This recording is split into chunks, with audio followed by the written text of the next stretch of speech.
okបងប្អូនមកលក់គោមិននឹមហ្មងហើយនេះសិតតែក្មេងៗវាមកវាគ្រាលគោនេះហើយសម្រាប់កពស់អីចាំខ្ញុំដាក់នៅខមមិនទៅស្អាតតែខ្ញុំអត់បានវាស់បងប្អូនមុនហ្នឹងខ្ញុំបានវាស់រួចទេសម្រាប់ពីរហ្នឹងណាហើយសម្រាប់ពីរនេះគឺគាត់ដាក់តម្លៃ25លានមួយនេះអត់តាន់កាចទេនេះសម្រាប់មួយនេះអត់តាន់កាចទេហើយសម្រាប់ពីក្រូយសាច់អីស្អាតណាបងប្អូនស្អាតមើលរៀងគេមើលរៀងស្អាតដែរ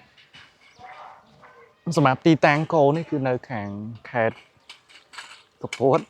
ស្រុកឈូកនៅខាងលិចឈូកបន្តិចបងប្អូនហើយនេះសិតតែក្មេងៗខ្វៀលគោតោះឥឡូវយើងមកមើលមួយនេះទៀតអាមួយសក្តោងឲ្យស្អាតណាយោតាមពិតវារៀងនេះផ្អើលខ្ញុំបន្តិចបងប្អូនហើយនេះពីក្រូយចាំខ្ញុំដាក់កម្ពស់នៅ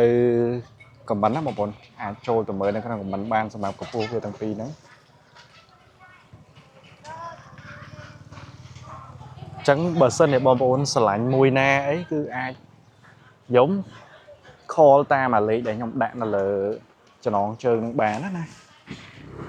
ចាំខ្ញុំដាក់លេខទាំង97ហើយនឹង smart ដែរបងប្អូន smart មួយនេះគឺលឹកជាល្មម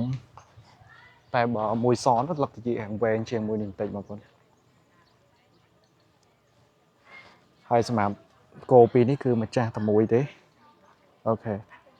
តោះឥឡូវយើងមើលមកជុំទៀតទៅ